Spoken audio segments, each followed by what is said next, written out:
Hey, welcome to another video from Skinny Medic. So I want to talk about a subject that is beat into our heads as first responders day one of class. Scene Safety BSI.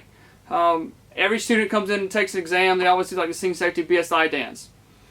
And then every situation I've ever found myself in that was bad, there was no bright neon sign flashing, scene not safe, scene's not safe. It was all stupid little details that I missed or overlooked. And then you look back and you're like, crap, that scene was not safe. I screwed up. You go respond to a house that you go to every single shift. And you walk up and the glass door's busted out. You're like, huh, that's weird. And you step over it and you go inside. And then you find yourself in the middle of a domestic dispute. Happens. You respond to a diabetic early in the morning. Supposed to be an unconscious diabetic. And you walk up and you see the screen or the blinds in the bedroom smashed against the window. You're like, I thought my patient was supposed to be unconscious. And then you walk in and you have a confused diabetic who wants to fight. Happens. Know a guy who that stuff happened to. So it happens. So first responders, man, you guys have got to have good situational awareness. What's normal for that community, what's normal for the surroundings. Don't stand in front of the door when you knock on the door to say fire department, EMS, police, because they might not want you to be there and you don't want to get shot through the door. I just recently listened to a podcast, a friend of mine, Medic Up podcast. I'll put the link up here. Probably good for everybody to listen to. He's talking about situational awareness, and I think that probably goes into most people who watch my videos, whether it be first responders, gun guys, whatever you consider yourself. Probably you have a high sense of situational awareness. I hope you do, especially if you're carrying a gun, whether that be concealed weapon. You should have really good situational awareness.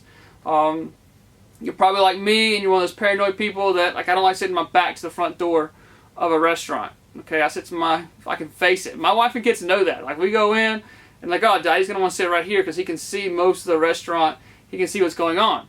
My kids, my wife know that. So, which I'm pretty sure.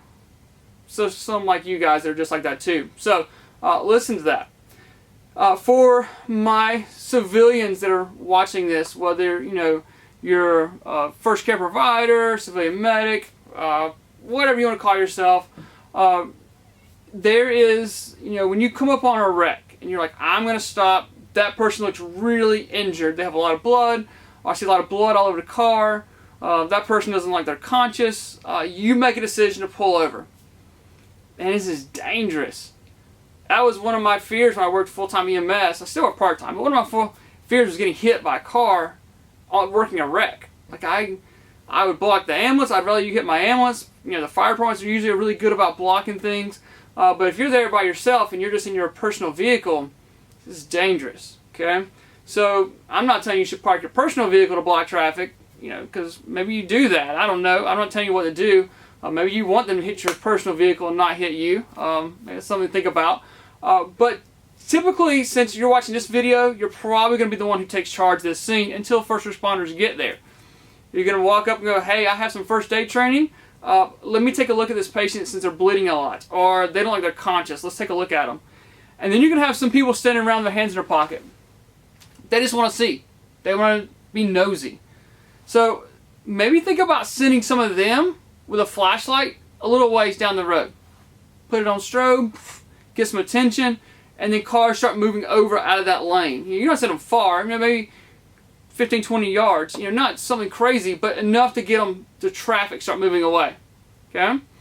Something to think about. Maybe you set out some strobe lights, some flashlights, get people waving traffic around to keep the traffic away from you as you are helping this patient until first responders get there. Another scenario I thought about is, say you're walking down the road and you find a lady who's been stabbed. Okay? They were in domestic, husband and wife, boyfriend, girlfriend, whoever. She gets stabbed. The suspect runs away. Okay, you're like, man, I'm going to take care of business. I'm going to help this person. Well, while you've been down to help the person, you've probably have bystanders who are being nosy, taking pictures, whatever. Have your buddy, if you have a buddy or whoever, maybe they have their concealed weapon, maybe they can look around for you. Okay, even that other bystander who's not armed. I'm like, hey, I'm going to help this lady. Keep your eye out. If you see somebody running back towards this scene that looks suspicious, or you see something that doesn't add up, let me know. Okay? And they're going to be posted up looking around. They're your security element. Okay? This could be just an average Joe who doesn't have a gun, doesn't have anything like that, but they're like, oh, that dude looks angry, he's coming back.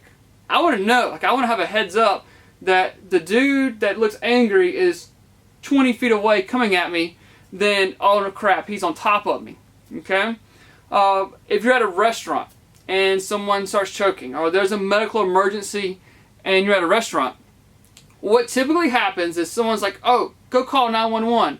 Oh, you go stand outside and let the first responders know where we're at. Which is a great idea. And then you get someone outside doing the ambulance wave when they come in. But here's the problem as far as me as EMS. I'm probably not going to be the first one on scene. Just happens. A police officer is going to be the first one on scene. A firefighter, fire truck is going to be the first one on scene.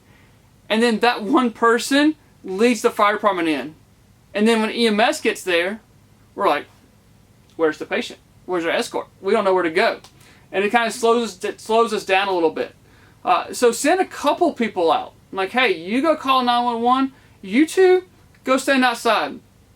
And then one of you bring the first responders in. And then if there's any other people, just hang outside so they can find their way in too. Okay?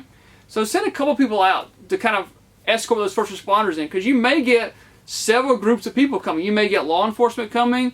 You may get fire department coming. And you're going to get EMS coming. So these are 3 different people who want to know where the patient's at. So if you send multiple people outside to escort people, that's going to help.